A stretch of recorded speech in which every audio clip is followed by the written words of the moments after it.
Have you ever felt a gut-wrenching sense of guilt that you just can't explain? A heavy doubt hanging over every word, every decision, every moment, with someone who always manages to make you feel like you're never enough?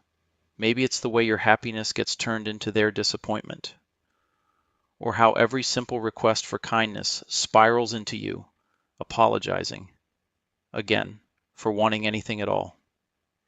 Have you spent sleepless nights replaying conversations, second-guessing your memory, convinced that you're the problem, while the real source of pain slips quietly into the background, rewriting every story to their advantage?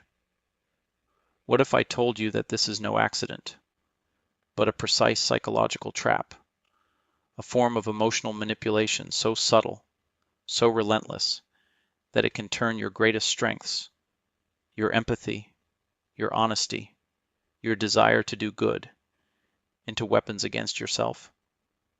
And what if right now you could see the hidden machinery of guilt that narcissists use, break the cycle, and finally start to trust your own heart and mind again? Tonight, I'm opening the doors to a reality most people never see until it's too late. We're diving into the raw, excruciating truth of how narcissists weaponize guilt, not just to win arguments, but to conquer your very sense of self. If you've ever wondered why you feel so small, so responsible, so endlessly apologetic in the presence of one person, stay right here. What you're about to learn won't just set you free.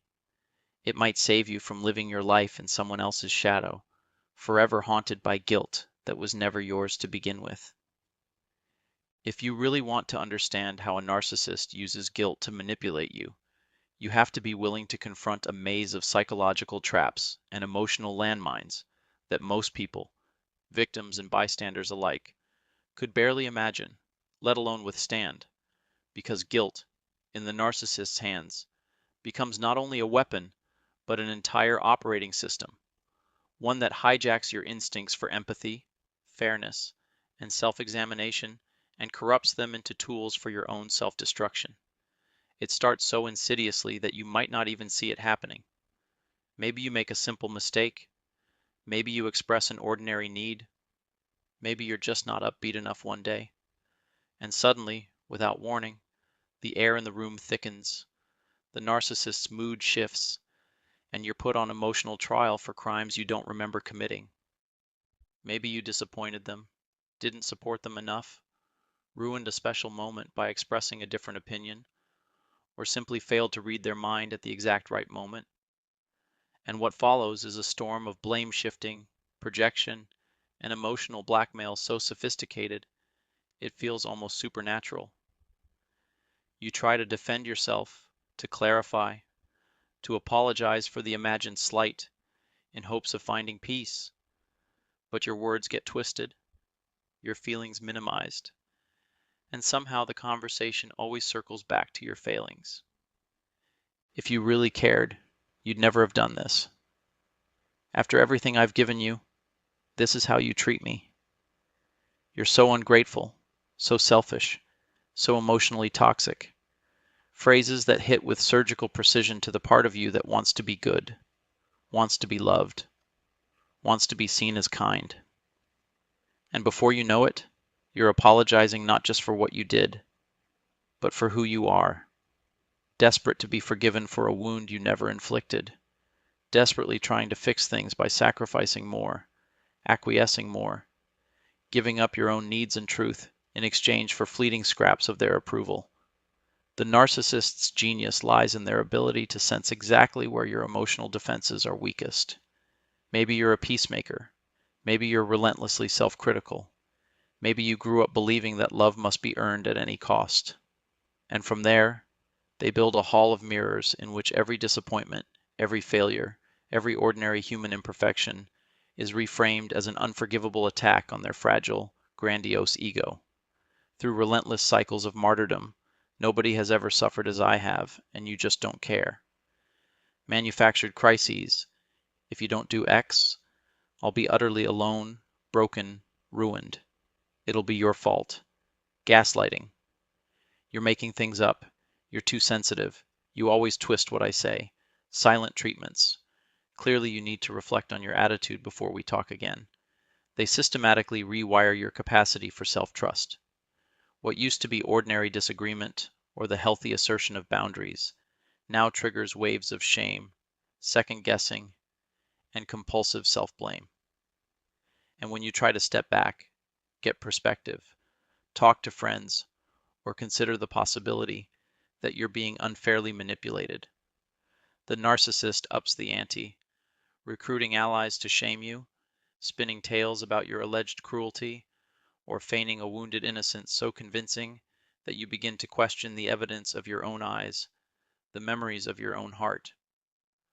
All the while, deep inside, a part of you begins to believe that the only way to avoid emotional pain, withdrawal, or outright retaliation is to anticipate, preempt, and repair every perceived slight, over-functioning in the relationship, walking on eggshells, losing yourself in the upkeep of their ever-changing, impossible needs. You work harder to be good, more loving, more forgiving, but the more you give, the less you receive, and the more invisible and guilty you become.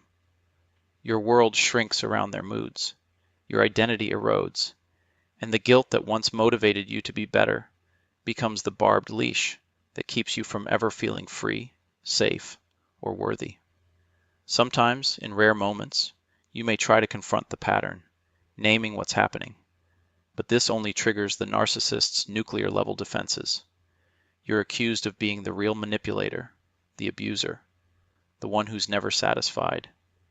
And this reversal is so disorienting, especially if others have bought into the narcissist's version of events, that you start to doubt your own story, your own right to feel pain, your own grip on reality. The truth is that the narcissist's use of guilt is not just about winning an argument or getting their way. It is about colonizing your inner world, making you the guardian of their emotional state, ensuring that your happiness, self-respect, and even your freedom are always conditional on keeping them content and keeping the peace, even if it destroys you in the process. And this is what makes their guilt manipulation so devastating and so difficult to escape. It doesn't just punish you for defiance or mistakes. It teaches you to punish yourself, to anticipate their every disappointment, to make your life an endless apology in search of a forgiveness that will never truly come.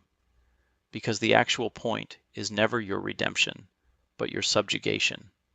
Recovery begins the moment you see, with searing clarity, this entire machinery for what it is, not a litany of your failings, but a drama entirely engineered by someone who needs you small, guilty, and apologetic to preserve their sense of control and power.